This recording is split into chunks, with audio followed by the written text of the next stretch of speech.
Good morning, good afternoon, good evening. Welcome to my channel. My name is Chidobe Ngozika. I provide accounting services and accounting tutorials for students, those writing.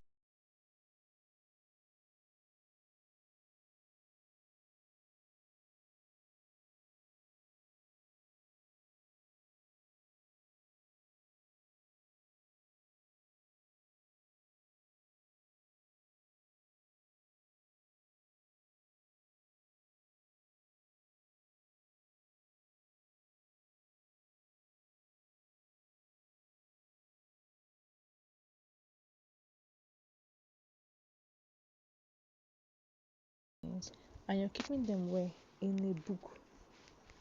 What kind of book? Books of accounts. There are several books of accounts, and those books of accounts are where financial transactions are being recorded. I've earlier explained what a financial transaction means. If you don't know, check my previous video. It's a very short video. It explains what a financial transaction is. Now, every transaction is recorded in a specific book of accounts. Like, for example, if you have a sales transaction, that sales transaction is recorded in a sales day book, then later transferred to your sales account. Okay, now that brings me to what I call, or what is called, books of original entry, which is your prime books. There is a particular books in accounting where records are first recorded before they are now transferred to another book, which is your journal and other accounts. Now the thing is that in your prime books, you record transaction on a daily basis there. So transactions are recorded there. Every transaction that occurs daily are recorded in this your prime books. Now there are 6 of them. You have a sales day book, purchase day book, sales return day book, purchase return day book, cash book, and your journal. These are the 6 prime books of account that you have primarily. Okay, now sales day book is the book, like the name suggests, sales day book. You record your daily sales transaction. These are transactions that were sold on credit. Okay, transactions that were sold on credit, you record them in your sales day book. Now purchase day book, this is where you record transactions, purchases that were made from the business, that is from your suppliers, on credit. So if, for instance, you sell cement and you go to Dangote and say, Dangote, I want 10 bags of cement. Dangote is willing to give you those 10 bags of cement on credit. You're going to record it in your purchase day book. We also have our sales return day book. These are where you record sales that have been made already, but either for one reason or the other, the goods were returned. Maybe the goods were of lower quality, or the goods had maybe a tear or a wear. If you sell certain good item, let's say you sell, let me give the instance of a shoe, and the customer buying the shoe did not test the shoe and did not see if all the parts of the shoe were correct, were okay. Now, on getting to his or her home, he opened the leather and now saw that maybe one buckle was not there.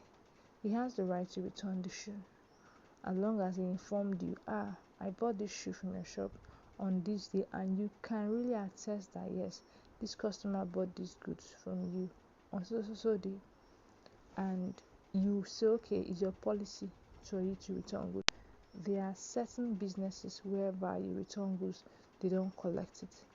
But for purpose of explaining what sales return day book is, I gave that instance. So the customer can return that good, and you're going to record those goods that are being returned from your customers in your sales return day book. Same thing with your purchase return day book.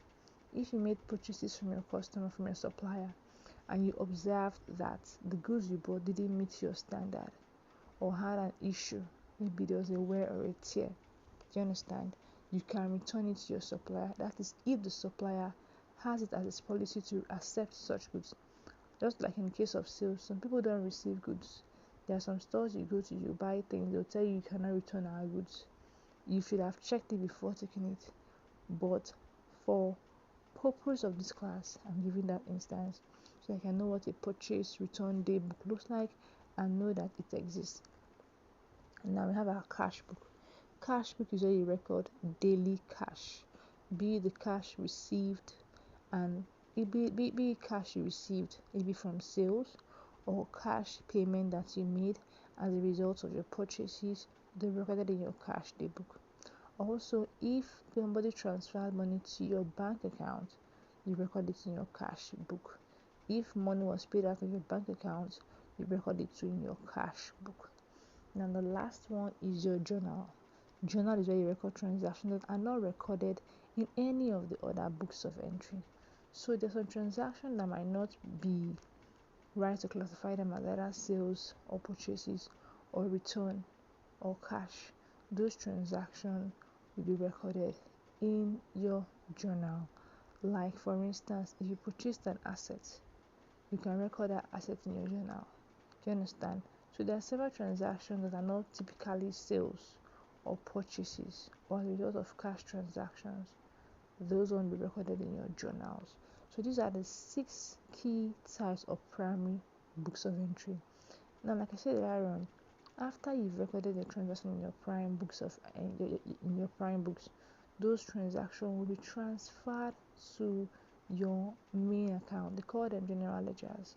They also called accounts also.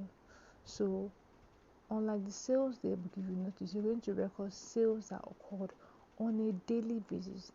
But in this your sales account, for instance, let me use the instance of transferring an item from sales day book to sales account. I can understand what transpired.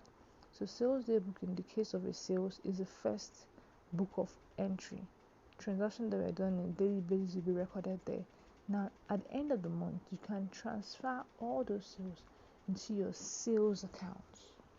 So you see the difference now. You've recorded daily sales in your original book of entry and then you now transfer it to the books of accounts.